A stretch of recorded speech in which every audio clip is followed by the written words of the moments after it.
Welcome to another episode of Living the Dream. I'm your host and moderator. My name is Gregory Tucker. Today we have a special guest this Wednesday. Started out right out of high school, connecting up with one of the hottest R&B bands of the 80s and 90s with producer and being an artist himself, Change Music. We're going to introduce you to our guest. We come back after this intro. Yeah, Nightbeat Media, we in here.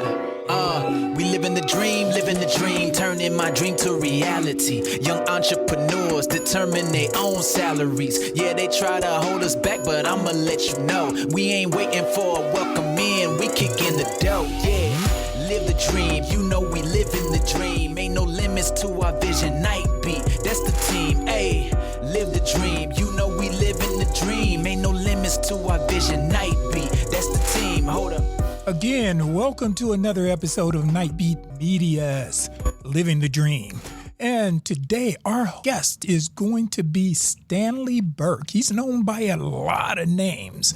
Sticks, Bishop, Iru, and many others. But there's one thing unmistakable, and that is his sound. This is a world-renowned artist and guitarist, and he may be coming to a town near you. So, enough said, let's jump right in to our interview. Let's introduce our guest, Mr. Stanley Burke. Hey, what's going on? Living the dream, and everybody that's tuning in to this podcast. First, I'd like to say all praises to the Most High, thanking Him for another day. All right. And as what we like to do always, Stan, and that is we always like to start off with asking the question, and that is, tell us about Stanley Burke. Okay, well, Stanley Burke is a human being, a black man that had a dream as a young child to be not one of the best guitarists, but the baddest. And that was kind of my quest. I never really strive to be the best, because there's so many there's so many good guitarists and great guitarists that number is infinite. So it's kind of hard to claim that title. So I said, well, I'll shoot for the baddest. You know, so that's Okay. basically what I did. You know, I was striving to be one of the baddest at what in my lane, at what I do. So, which was basically funk, R&B, gospel, Okay. So, Stan, we're going to jump right into it right here on Living the Dream. What we really like to do, and that is we like to go on that journey. As far as we ask our guests to share with us, as far as their journey into where they are, up until where they are at this particular point. Now, we know that a lot of our guests, they've accomplished as far as their vision, what they set out to do. And in many cases, they're still a work in progress. But a lot of times, you have someone who will start out as far as with the dream or with the vision. But when it comes to that headwind, when they first hit that first headwind, they turn tail and they run right there, run from the storm. Versus some, they go into the storm right there. They either have a plan or don't have a plan. But one thing they do have, and that is they have that commitment and that persistence. And in our conversations, that's what it seems to be along those lines right there. So if I could ask you, sir, to share with us your journey, and that start far as from the early days of when you first picked up the instrument. Well, my grandmother inspired me. First of all, she was pretty much the first person that I seen playing the guitar, because I from after I was born in Columbus, Ohio. First of all, 3 or 4 days after that, my mom brought me here to Dayton, and because she worked, and my grandmama took me and pretty much raised me. So I was raised in Dayton. I was born in the East, and raised in the West. So it was kind of like the sun, you know. And she was the first one I saw playing the guitar, and she played in church, and every evening, you know, she would pull a guitar out and play it. And I really liked the instrument, so I kind of gravitated to it, and I started playing on brooms and sticks and whatever I can get to as early as 3. So by the time, you know, I actually got a real guitar, I probably was about 7 or 8. Cause she wasn't letting you weren't playing with hers. She was like, you fooling with mine. Do you know what you're doing? So, but it wasn't long after that, she wound up giving me that guitar. And I went on and learned how to do the best that I can do on it and make it make sounds out of it, and try to create something that I would later on wind up being a career. You know, I didn't know it then, but you know, I just kept playing, and I was raised in the church, so that was kind of like my first genre of music lesson and experience was through gospel music. And I pretty much was surrounded by everything from choirs to quartet. I gravitated later on to quartet music because it was more band oriented. You know, it was kind of set up like a band more so than a choir, you know. So, and I wound up playing with a family group. We had a family group called the Mighty Gospel Travelers. And I wound up playing in that group until I later on went professional as a gospel guitarist with a lady by the name of Mildred Clark. She had a group called Mildred Clark and the Melody Airs, and they were kind of on the same. She was in the same vein as far as her audience as Dorothy Norwood and Shirley Caesar, other greats. She was amongst the greats. She took me out as a young boy, and I probably was no more than about 14, 15. One summer, and still in school, you know, said I wanted to do that, and I got a chance to see what touring was all about early. Okay. And then from then on, I as I got older, 16, 17, I tried to start playing R&B, you know, with high school bands, and we had, you know, the Battle of the Bands was really big here in Dayton and probably everywhere else. And, you know, we would bands would battle and different things like that. And that kind of taught me the competitive edge. You know, it gave me the skills of being competitive, because you had to compete, or you get talked about if you come in anything other than first. So, okay. Now, was you had stated that your grandmother's guitar was the first instrument. Do you play any other instruments? Yes, I do. Actually, the very first, I was inspired by the guitar, and that was what I eventually wanted to play. But the first instrument I actually started playing in church was drums. And I played drums for a pretty good while. I never even really played guitar in church until after I was well into my early adulthood, between 18. It's about 16, 17, somewhere around in that area. Okay.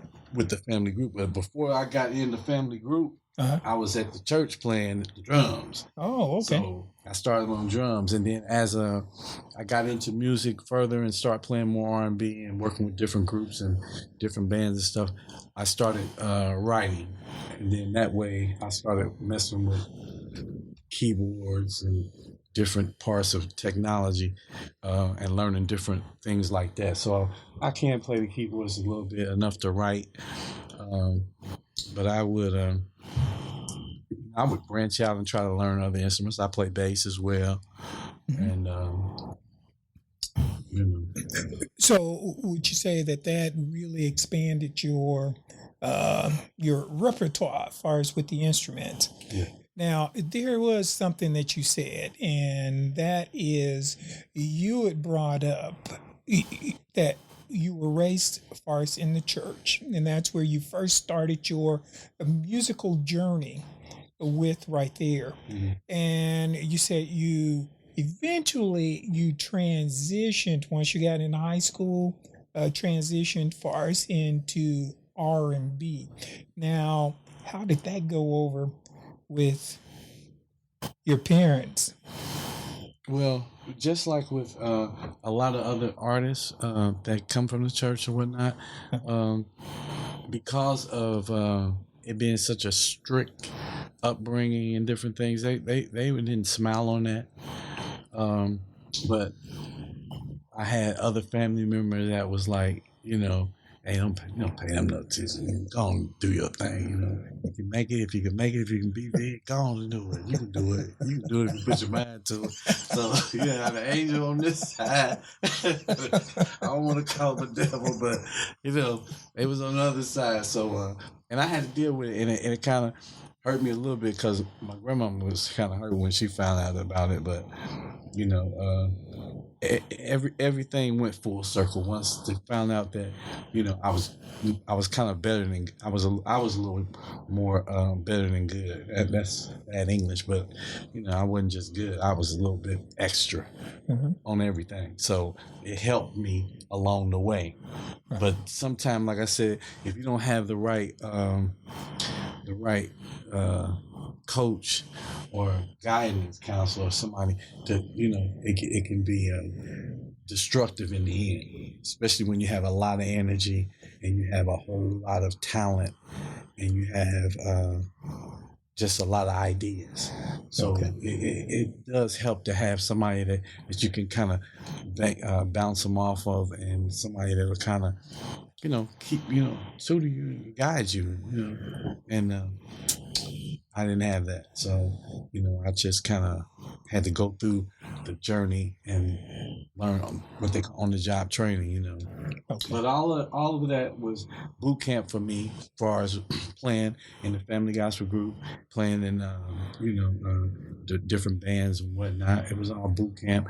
After coming out of high school, I eventually ran into some other local musicians, hometown musicians that was working, that was looking for a guitar player, and one of them was an old blues singer by the name of Piney Brown. Oh, and Piney Brown helped a whole lot of musicians. A whole lot of musicians played with him, and he was a really well respected blues artist in the city, and he would rock a house. Well, I got a chance to play with him, and he showed me a whole lot of things about blues.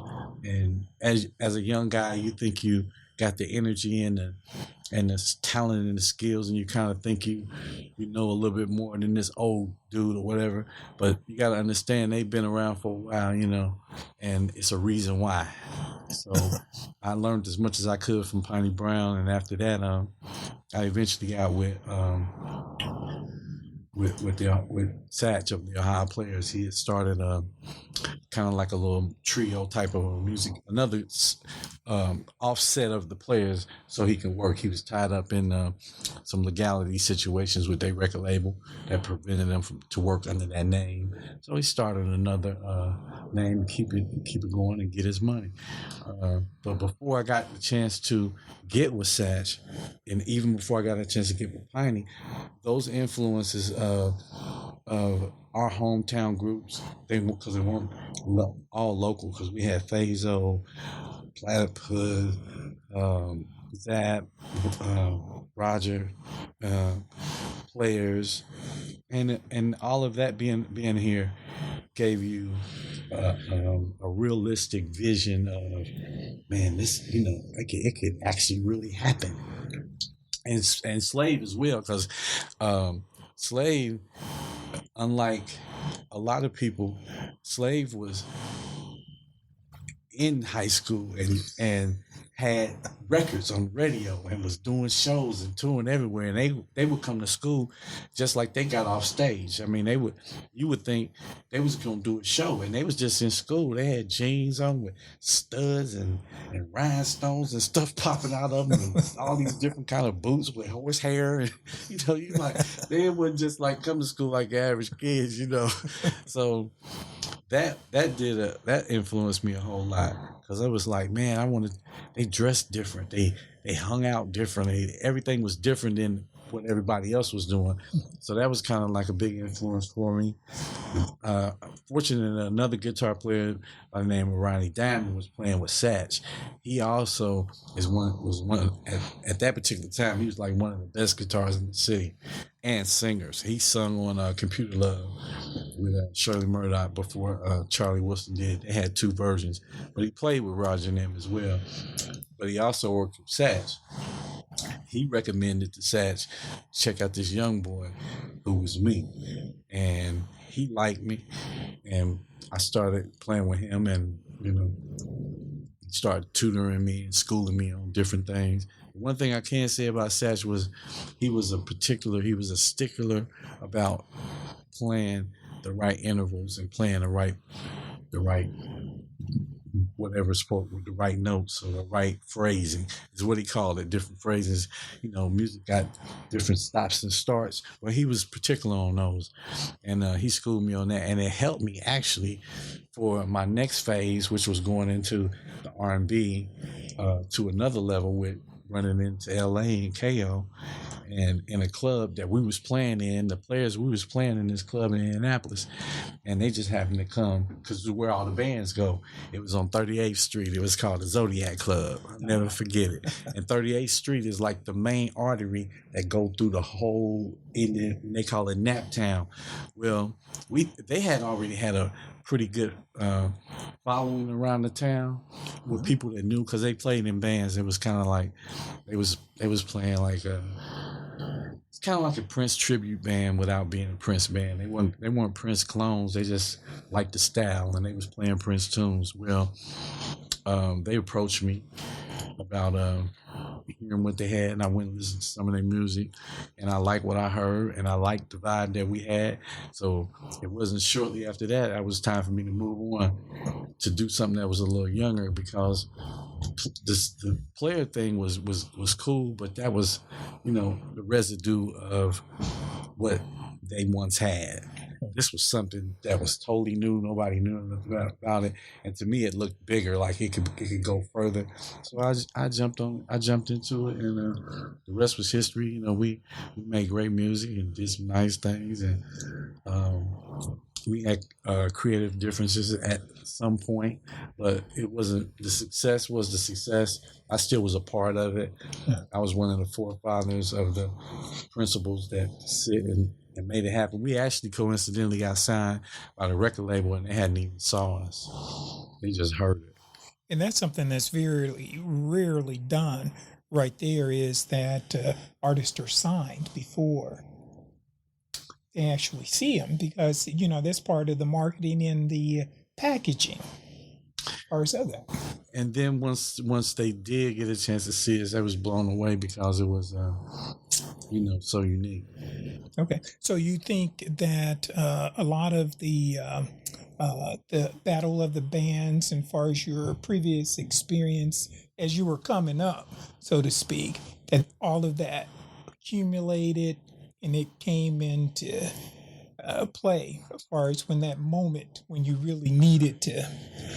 Exactly. Part of the journey was me having to go through all of those different stages to even go through to be ready to get to those next phases, because all of those phases and all of those different segments basically compiled together for one big monumental moment. Even after the conflict of interest and everybody going their separate ways, we still was mature enough to come together and say, well, we want to be bigger than the differences. So we, I got back with them in 2007, and we stayed together all the way to 2016. We was fortunate enough that BET was giving LA a Lifetime Achievement Award, and he wanted to do a reunion. And the people at BET agreed, because the lady Deborah, I can't think of her last name, I'm thinking that is over that situation, loved the deal. I've always been bad with names, but I know that she's the boss. She signed the check. I can tell you that. Right? She said yay or nay, and she said yay. So we was fortunate enough to do 2 songs. Originally, it was going to be 1 song, which was the biggest record that the DEELE ever had was 2 Occasions. But the record that was introduced the DEELE to the world was Body Talk, which was one of the records that I was a writer on as well, and created the concept. So we performed those 2.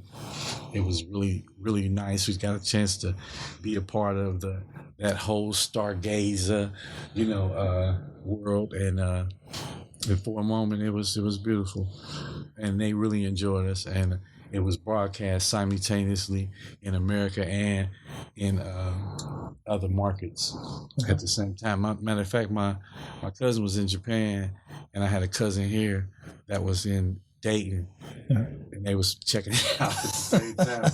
And the time difference, 18 hours difference.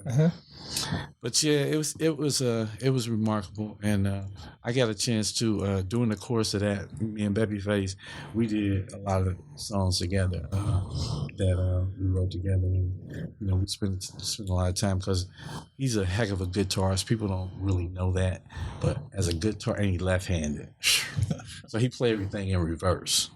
Oh, Jimi Hendrix. Yeah, to the 3rd power, because he don't play with a pick. He's play with his fingers. But we got a chance to spend a lot of time writing and working together, and that was a beautiful relationship. We did before the BET Awards show. We got a chance to shed and do some things together, and actually on that show. That part that I played a guitar solo on Body Talk. Well, that was in honor of Sugar. And it was actually the same line from Fire. And Babyface came up with it. He was playing it at first, and I heard it, and I was like, man, you in my hometown right now. He was like, yeah, this one I'm playing it for you. You go play it. I was like, okay, so everything worked out pretty good, and it was successful. And the love that I got from the hometown was just, it kind of just overshadowed and overshadowed all of everything that you go through in the journey that's not so great.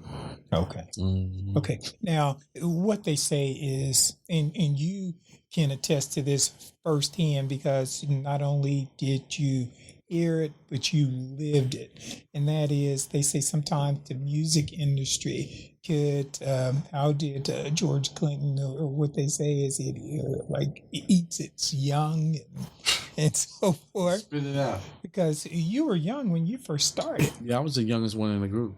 And that's kind of why I was slightly kind of shaking a little bit with a sucker punch, like, because it was like, man, y'all my boys, y'all older than me, y'all my big brothers, y'all supposed to be, you watch out. But it was every man for themselves. But this one thing I can tell you that is definitely a true statement: whatever don't kill you, make you stronger. And I mean, if you can bounce back from it and it don't kill you, you'll be stronger for it. So it made me into a stronger artist. It made me into a stronger individual, because you deal with all types of people in the industry. And for people that's young people that's trying to get into the game, or that's into it or whatever, make sure you do your research on everything because there's all types of wolves in sheep clothing. And they'll come to you, as calm and docile and sweet and humble, and some of them even use the name of Jesus. You know what I'm saying? And before you know it, just as soon as you get comfortable with them, that wolf come out, and you done open yourself up to them. And if you ain't strong enough to defend yourself, you get ate up. So yeah, just make sure that you watch. Everybody smile in your face at your friends, and everybody say this, that they gonna give you this. Everybody be leery of the people that's promising you the world. That's what you do. I'm gonna make you a millionaire. Oh, you gonna have more money than God. Yeah, be leery of them. Mm-hmm. That's because those are usually the telltale signs of bad things to come. I also, after this was all over with, not only did I get a chance to sit and talk to moguls and know people that are in powerful positions, but they put their pants on one leg at a time, just like you, and they deal with you on a level of your qualifications, like my daddy say, you are somebody. So, like you somebody just because, you know what I mean? I got a chance to work with the Barcades in the late 90s. And they brought me down, me and my partner, down to Memphis. And at this particular time, the bass player, who is James Alexander, well, his son is Jazzy Faye, who was the big producer that that's done everybody. Used to work with Manny Fresh. Well, at that particular time, he wasn't Jazzy Faye. He was just at home in Memphis, No. working with his dad in the studio. But we got a chance to do some things together. I got a chance to work with him, and he was very talented. He had, before he did the producing thing, he was signed to Warner Brothers, and he had a project on Warner Brothers. And I got a chance to get real tight with Larry Dotson, who's the lead singer of the Barcades. So we went down there. We did 2 or 3 songs, but one of the singles came out was called Ghetto Style, and they did a whole big production for it and everything. We got a chance to go to New Orleans, and at this particular time they had the BRE Festival, Black Radio Exclusive, so we went to there and they performed and got a chance to do live performance with them down there, and practice with the Barcades. I'm the guitar player playing with the Barcades, and it was like, wow, we used to like talk about y'all for real because y'all used to steal everybody's song and make them sound like y'all own. They hit the deal up for some. They stole some stuff from us too, but it was kind of like it was kind of like an honor if they, they say somebody takes something from you as a form of flattery. That's a high honor. Somebody steals something from you. Yeah. But yeah, he got a chance to learn some do's and don'ts about the industry from Larry Dotson. And Larry, we spent a lot of time when it was house, took me over his house, met his family. It was Memphis. I like Memphis because it was a really like a family oriented vibe. We spent our time in the studio and did our thing in the studio, but we also dealt with the culture. He showed me the culture, what was going on down there. And I learned a lot from him as well as James. And that was an experience that I won't forget. And I also was recording. You asked me, did I play some other instruments? Yes. So I had a studio. I told you I was born in Columbus, okay? But I was raised in Dayton. Born in the East, raised in the West. Okay, so after the success of the DEELE and everything, and we went our separate ways, I raised up a studio up in Columbus. So I talk about mentoring. I immediately went back to recording a lot of different artists from Dayton as well as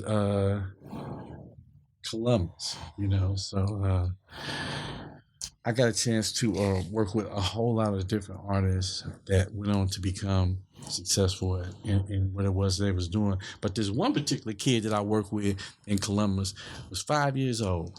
His mama and his stepdad brought me out to their house. They stayed in Reynoldsburg, and she told me that, I heard about you writing and everything. I want you to take my son and get him together and get him some music.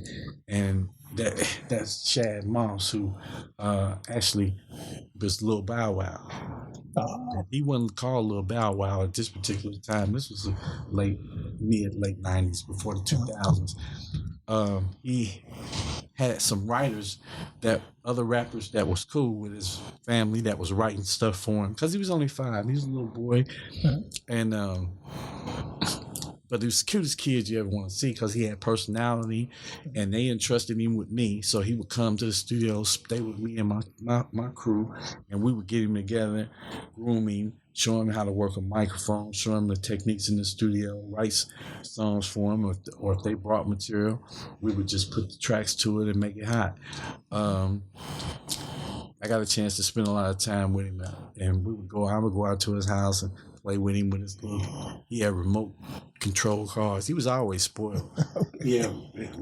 Well, folks, we hope you enjoyed that first segment. We're breaking this down into 2 separate segments. So next Wednesday, we'll be bringing you to Stanley Burke's journey. And as always, we hope you are living your dream. And when you're writing the story of your life, be sure you are holding the pen. Until the next time, live your dream and help someone else out along the way.